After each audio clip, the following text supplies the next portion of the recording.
Welcome back. Today we're diving deep into the remarkable life and long service of USS Kitty Hawk, designated CV-63, a warship that didn't just serve the United States Navy but helped define what modern aircraft carrier power looked like for more than 4 decades. This is the story of a ship that bridged generations, technologies, and conflicts, earning a reputation as one of the most recognizable carriers ever to sail the world's oceans. USS Kitty Hawk was born during a critical moment in Cold War history. In the late 1950s, the United States Navy was rethinking its carrier force. Jet aircraft were becoming larger, faster, and heavier, and existing World War II-era carriers were struggling to keep up. The Navy needed a new class of supercarriers that could operate these advanced aircraft while projecting American power across the globe. Kitty Hawk was the answer. She was laid down on December 27, 1956, at the New York Shipbuilding Corporation in Camden, New Jersey. From the very beginning, she represented a leap forward in carrier design, incorporating angled flight decks, steam catapults, and advanced arresting gear that allowed high-performance jets to launch and recover safely. When USS Kitty Hawk was launched on May 21, 1960, she immediately stood out. Stretching over 1,000 feet in length and displacing more than 80,000 tons when fully loaded, she was among the largest warships ever built at the time. She was powered by 8 boilers feeding 4 steam turbines, giving her speeds exceeding 30 knots. This massive floating airfield could carry more than 80 aircraft and support thousands of sailors, aviators, and support personnel, essentially functioning as a small city at sea. Kitty Hawk was commissioned into active service on April 29, 1961. Almost immediately, she began intense training and shakedown operations, preparing her crew for the realities of carrier life. Early in her career, she joined the U.S. 7th Fleet in the Pacific, a region that would become her primary operational home for much of her service. The Pacific during the early 1960s was tense, with Cold War rivalries playing out across Asia. Kitty Hawk quickly became a visible symbol of American resolve, sailing near hotspots and participating in large-scale exercises with allies. The Vietnam War soon defined much of Kitty Hawk's early combat legacy. Beginning in the mid-1960s, she conducted multiple combat deployments to the waters off Vietnam, launching thousands of sorties against North Vietnamese targets. From her flight deck, Navy pilots flew dangerous missions against heavily defended areas, facing anti-aircraft fire and surface-to-air missiles. Kitty Hawk's aircraft supported ground troops, struck supply lines, and carried out reconnaissance missions that were vital to the war effort. Life aboard the carrier during these deployments was intense, with flight operations often running around the clock and the crew enduring long months at sea under constant pressure. One of the most dramatic and often discussed episodes in Kitty Hawk's history occurred in October 1972 during another Vietnam deployment. Tensions aboard the ship erupted into what became known as the Kitty Hawk Riot. Racial tensions, already high throughout the U.S. military at the time, exploded into violent clashes between sailors. While the incident did not affect flight operations or the ship's mission, it highlighted the social challenges facing the Navy during a turbulent era.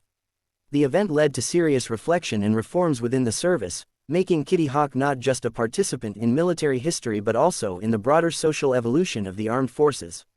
As the Vietnam War wound down, Kitty Hawk continued to serve as a key component of U.S. naval power in the Pacific. The 1970s and 1980s saw her participate in countless exercises, patrols, and goodwill visits, strengthening alliances with countries such as Japan, South Korea, Australia, and the Philippines. During this period, she underwent major overhauls and upgrades to keep pace with evolving technology. Her air wing transitioned through multiple generations of aircraft, from F-4 Phantoms to F-14 Tomcats, and later to F/A-18 Hornets, reflecting the rapid advancement of naval aviation. One of Kitty Hawk's most historically significant moments came in 1975 during Operation Frequent Wind, the evacuation of Saigon. As North Vietnam's forces closed in on the South Vietnamese capital, the United States launched a massive evacuation effort to rescue American personnel and vulnerable civilians. Kitty Hawk took part in this operation, providing air support and acting as a recovery platform for helicopters ferrying evacuees. In a powerful and symbolic scene, South Vietnamese pilots landed their helicopters on U.S. carriers and then pushed them overboard to make room for more aircraft, underscoring the desperation and chaos of the moment.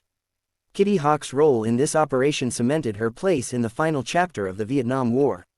In the years that followed, USS Kitty Hawk continued to adapt.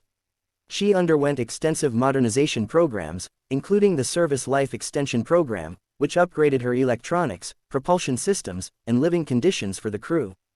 These upgrades allowed her to remain operational and effective well into the era of nuclear-powered carriers, even though she herself remained conventionally powered. While nuclear carriers like USS Nimitz represented the future, Kitty Hawk proved that conventional carriers could still play a vital role. The 1990s brought new missions and new challenges. Kitty Hawk supported operations related to the aftermath of the Cold War, including enforcing no-fly zones and participating in joint exercises aimed at maintaining stability in the Asia-Pacific region.